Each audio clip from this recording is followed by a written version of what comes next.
Oi pessoal, eu sou a Renata Dalpino, eu sou oncologista clínica do Centro Paulista de Oncologia, do Grupo Oncoclínicas e também diretora científica do Grupo Brasileiro de Tumores Gastrointestinais, o GTG, e é um prazer conversar com vocês hoje sobre um importante estudo apresentado nessa ASCO 2021, que foi o NIL-AEDS, um estudo de fase 3 muito interessante, porque ele vem tentar responder uma pergunta que nós temos na nossa prática clínica, que é justamente o que fazer com um paciente que tem um adenocarcinoma ou de esôfago inferior ou de transição esôfago-gástrica, podendo ser um CIRT 1, 2 ou 3, se a gente vai para quimio-radioterapia pré-operatória, que é o que a gente fazia com boa parte dos pacientes, aos moldes do estudo CROSS, né?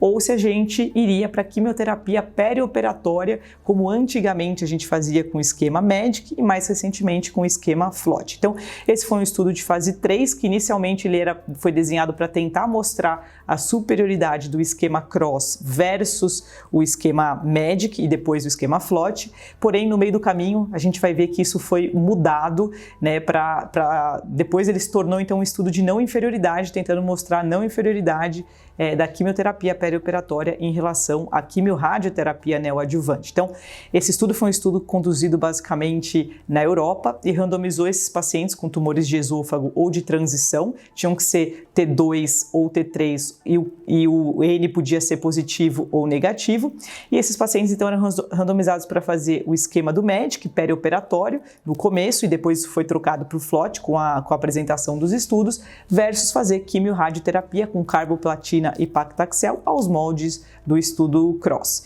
E o endpoint primário desse estudo foi muito robusto, que é sobrevida global. Então, basicamente, esse estudo começou recrutando pacientes lá em 2013, na época o padrão era fazer o esquema MEDIC, mas depois, em 2018, 2017, com a apresentação do estudo FLOT, acabou se tornando o novo padrão. Então, a gente vai ver que a maior parte dos pacientes incluídos fizeram o esquema MEDIC no braço da quimioterapia perioperatória e uma porcentagem menor acabou fazendo o esquema FLOT, né? E aí o estudo acabou mudando basicamente a sua questão estatística e passou a ser um estudo de não inferioridade, tentando mostrar que o esquema perioperatório era não inferior à quimiorradioterapia neoadjuvante, né? Bom, de qualquer maneira, os braços foram bem balanceados em relação às suas características basais, tá? E também em relação ao tipo de cirurgia, se foi transhiatal, transtorácica, feita nos braços, então foi bem balanceado. Só para apontar para vocês, existiram aproximadamente 184 pacientes no braço quimioterapia perioperatória e 178 no braço CROSS, quimiorradioterapia neoadjuvante, e só para mostrar os dados, 157 dos que fizeram químio foram para o MEDIC e apenas 27 para o esquema FLOT, isso é importante entender, né?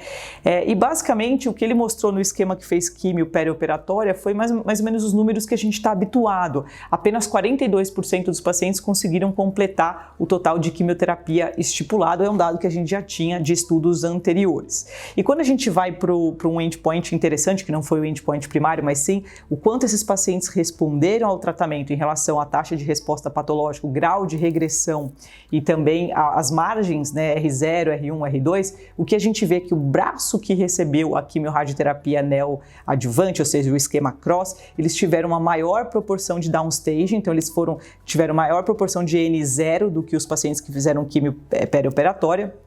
E também uma maior chance dos pacientes terem sido operados com intuito R0, foi de 95% para 82% no braço que fez a quimioterapia perioperatória.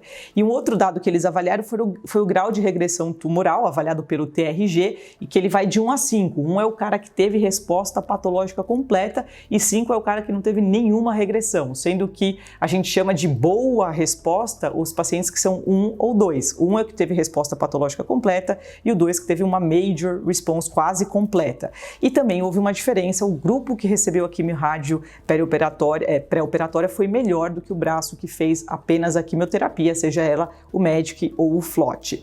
E basicamente, quando a gente avalia as complicações, não houve basicamente nenhuma diferença entre os dois braços, mostrando que em termos de complicação, realmente os dois são bem tolerados. Só que quando a gente vai para o endpoint primário, que é justamente a resposta para a nossa pergunta, se um era melhor do que o outro, o que se viu foi que basicamente as curvas são absolutamente sobrepostas, não teve diferença entre o paciente fazer quimio-radioterapia pré-operatória versus quimioterapia perioperatória. Então não houve qualquer diferença, inclusive a sobrevida global em 3 anos foi de aproximadamente 57% em ambos os braços, né? E isso acabou então chegando à conclusão do estudo de que hoje a quimioterapia perioperatória, seja ela com MEDIC ou com FLOT, ele é não inferior ao esquema CROSS. Então, basicamente, na prática, a gente pode escolher tanto um quanto o outro quando a gente estiver diante de um paciente que tem um adenocarcinoma de esôfago inferior ou um tumor de transição esôfago-gástrico. Então, isso é legal para a nossa população. Então, se o paciente mora longe de algum centro que tem radioterapia,